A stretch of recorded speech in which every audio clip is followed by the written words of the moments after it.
राजस्थान की अर्थव्यवस्था जो कि आपका फर्स्ट पेपर है, इसमें एग्रीकल्चर वाली जो यूनिट है उसमें मैंने आपको पहले 2 क्वेश्चन तैयार कराए हुए हैं।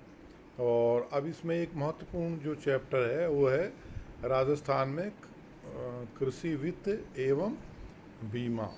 तो इसमें पहले हम कृषि वित्त को लेते हैं। तो कृषि वित्त से आशय कृषि क्षेत्र में निवेश किए जाने वाले उस निवेश से है जो फार्म उत्पादकता वृद्धि में सहायक हो। इसमें किसानों की दक्षता में वृद्धि, भूमि में स्थायी सुधार, कृषि यंत्रों को खरीदने, मकान व कुआं बनवाने, अच्छी किस्म के खाद एवं बीज आदि को खरीदने व जीवन निर्वाह करने आदि कार्यों के लिए कुछ समय के लिए या लंबे समय के लिए वित्त उधार लेने से है। समझ गए मैं? यानी कि कृषि क्षेत्र में ऐसा निवेश जिससे कि या तो कृषि में सुधार हो या कि जो जीवन स्तर है या जो उसका जो उसकी जो योग्यता है या क्षमता है उसमें वृद्धि हो, ऐसे कार्य को हम कृषि वित्त की श्रेणी में लेते हैं। ये सामान्यतः 3 प्रकार का होता है। जैसे दूसरे जो वित्त होते हैं अल्पकालीन, मध्यमकालीन और दीर्घकालीन। अल्पकालीन 1.5 साल तक का जो होता है, 1 साल से 1.5 साल तक का वित्त होता है, वह हम अल्पकालीन में लेते हैं, यानी अवधि जिसकी इतनी होती है। और मध्यमकालीन में यानी 5 वर्ष तक का 1.5 साल से और 5 साल तक का जो कृषि वित्त दिया लिया जाता है वो मध्यमकालीन में लेते हैं। और 5 साल से और 20 साल या और अधिक समय के लिए जो वित्त प्रदान किया जाता है ये हम दीर्घकालीन में लेते हैं। अब हम इसके जो सबसे इम्पोर्टेंट चीज़ है कि इसके कृषि वित्त प्राप्त करने के कौन से प्रमुख स्रोत हैं। तो जैसे देखते हैं हम शुरू से ही कि इसके हम पहले लेते हैं, एक तो लेते हैं गैर संस्थागत, यानी कि जिसमें आता है आपके साहूकार और देसी बैंकर। साहूकार से मतलब गांव का वो व्यक्ति जो कि रुपये लेन देन का काम करता है और सामान्यतः गांव के लोगों की आवश्यकताओं का वो पूरा करता है, तो उसे हम देसी बैंकर भी कहते हैं। और हम उसको जो है वो साहूकार भी बोलते हैं और कई बार हम उसको देसी मतलब जो वहाँ का जो व्यक्ति होता है वो उसको देसी साहूकार बोलते हैं। और दूसरा देसी बैंकर। देसी बैंकर से आशय जो गांव में जिन्होंने एक तरह का जो है लाइसेंस लिया हुआ है और इस तरह की एक जो है लेन देन का कार्य चलाते हैं। जैसे जो कोई समृद्ध जमींदार हो सकता है या कोई समृद्ध दूसरा जो है व्यापारी व्यवसायी हो सकता है। तो यानी कि ये जो देसी बैंकर है ये भी जो है साहूकार की श्रेणी में ही एक प्रकार का आता है। बस इसका जो जो देसी साहूकार होता है वो छोटी मोटी वस्तुएं प्रोवाइड कर छोटी मोटी जो है वित्त प्रोवाइड करता है, जबकि जो देसी बैंकर है वो थोड़ा सा एक तरह का एस्टेब्लिश जो व्यक्ति होता है जिसने कि सरकार से अनुमति भी ली हुई होती है कि भाई इस तरह की बैंकिंग व्यवसाय करे और उसका मुख्य कार्य केवल ये पैसे जो है प्रोवाइड करने का ही होता है। अब यानी कि ये जो ऐसी संस्थाएं हैं जिन पर कि हमारा जो साहूकार और देसी बैंकर इन पर किसी प्रकार का हमारा सरकार का कंट्रोल नहीं होता है, क्योंकि ये सारा का सारा जो लेन देन करते हैं वो उसका कोई हमारे पास में लेखा नहीं होता है। और इनको हम भाई कम दें, ज़्यादा दें, कम रेट में दें, इस प्रकार की कंट्रोल की सुविधाएं कम होती है इसमें।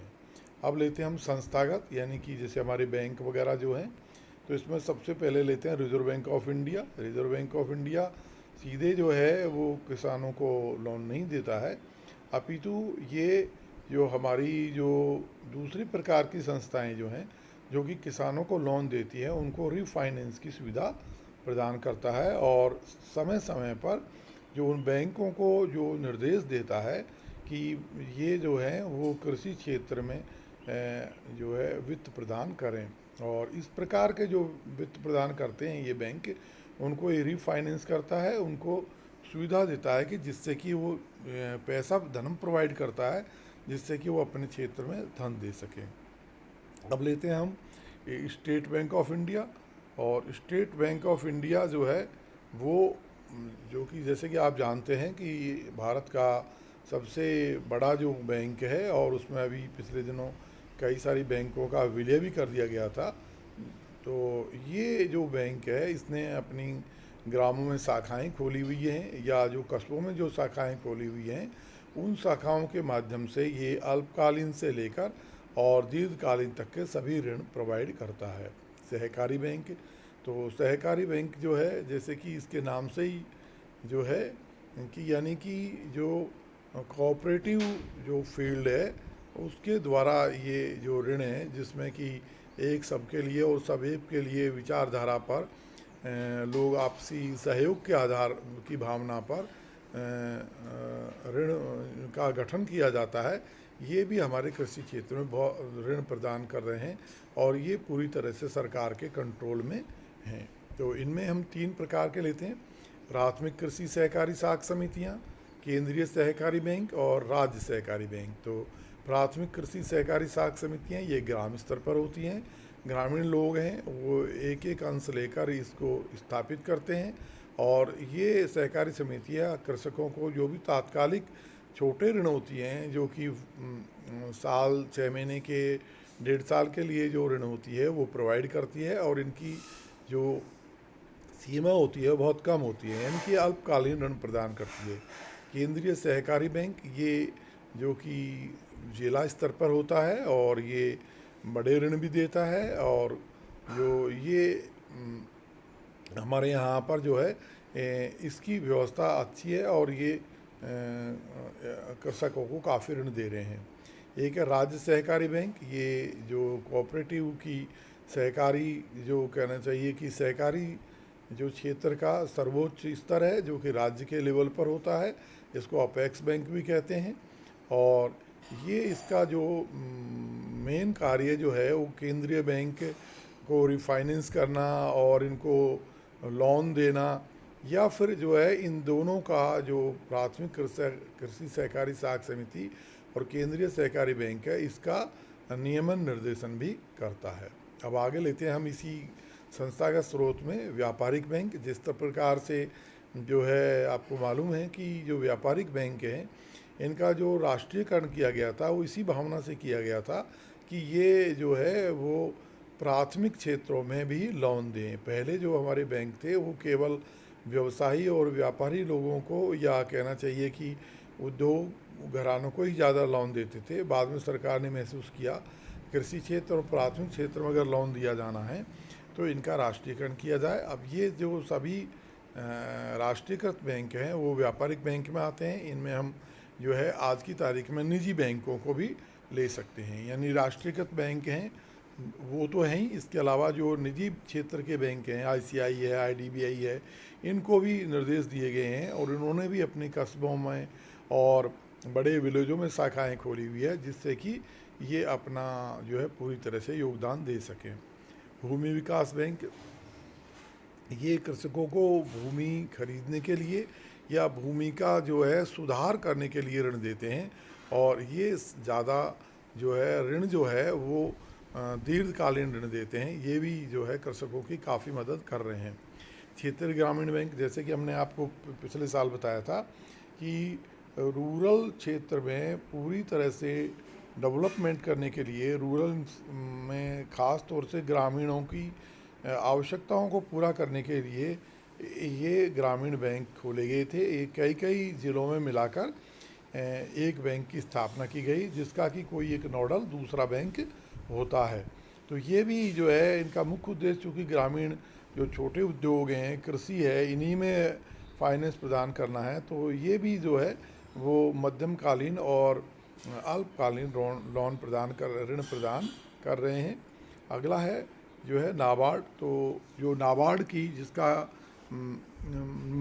नाम ही जो है national agriculture and rural bank है, इसका मुख्य कार्य भी जो कृषि से संबंधित जो दूसरी संस्थाएं हैं उनको रिफाइनेंस करना और ज़्यादा से ज़्यादा आकलन करके और लोगों को सहूलियत ऋण प्रदान करना है। अगला लेते हैं हम इसमें सरकार। तो सरकार भी जो है वो उन्हें 2 एक्ट बनाए हुए हैं, एक 1884 का, एक 1800 तिरासी का। तो 1883 का जो एक्ट बना हुआ है वो है भूमि सुधार ऋण अधिनियम 1883, और 84 का बना हुआ है वो कृषि ऋण अधिनियम 1984। तो जो 83 का जो एक्ट है उसमें जो है मुख्य रूप से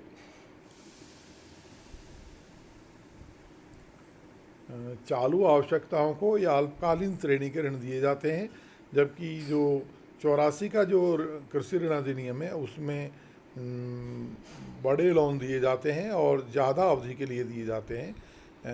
और इन लोनों की ये खासियत होती है कि इनको हम तकावी ऋण भी बोलते हैं, जो कि सरकार के द्वारा दिए जाते हैं, और इन ऋणों की ब्याज दर जो होती है वो काफ़ी कम होती है। अब लेते हैं हम राजस्थान में कृषि वित्त के दोष। तो जैसे कि आप पहले भी पढ़ चुके हैं इस मैटर में, तो दोषों में मुख्य रूप से सारे समझने वाले हैं, आपको मालूम है, आप काफ़ी लोग जो है इन क्षेत्रों से बिलोंग भी करते हैं। तो जैसे हम लेके महाजनों का प्रभाव, यानी कि साहूकारों का प्रभाव, तो लोग उनसे उनके सरल और कम प्रॉब्लम वाले या कम जिसमें प्रोसेस होती है ऋण होते हैं, तो ये लोग ज़्यादातर इनसे ऋण ले लेते हैं और फिर बाद में ये लोग इनका अधिक ब्याज लेकर और दूसरे प्रकार की जो है समस्याएं करके इनका जो है काफ़ी इनके लिए शोषण करने कह सकते हैं, या इनको कह सकते हैं कि एक तरह के अपने ट्रैप, जो डेट ट्रैप है उसमें फंसा के रखते हैं। तो इसी तरह से अपर्याप्त वित्त है, ब्याज भार अधिक है, ब्याज की दर अधिक है, ऋण वितरण में पक्षपात है, यानी कि किन्हीं को जो जानकार है उसको ज़्यादा ऋण दिया जाना और जो जानकार नहीं है उसको ऋण नहीं दिया जाना।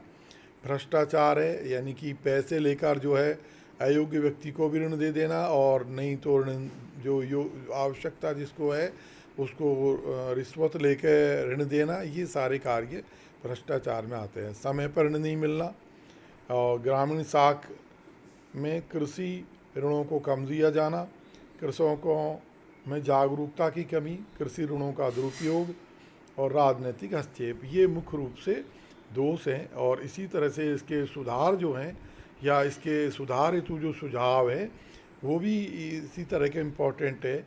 सहकारी साख व सहकारी विपणन में आवश्यक तालमेल, यानी कि सहकारी विपणन है, यानी कि जो किसान मिलजुल कर अपना फसल बेचते हैं और जो लोन लेते हैं, दोनों में सहयोग हो तो ऋण टाइम पर चुक जाएगा।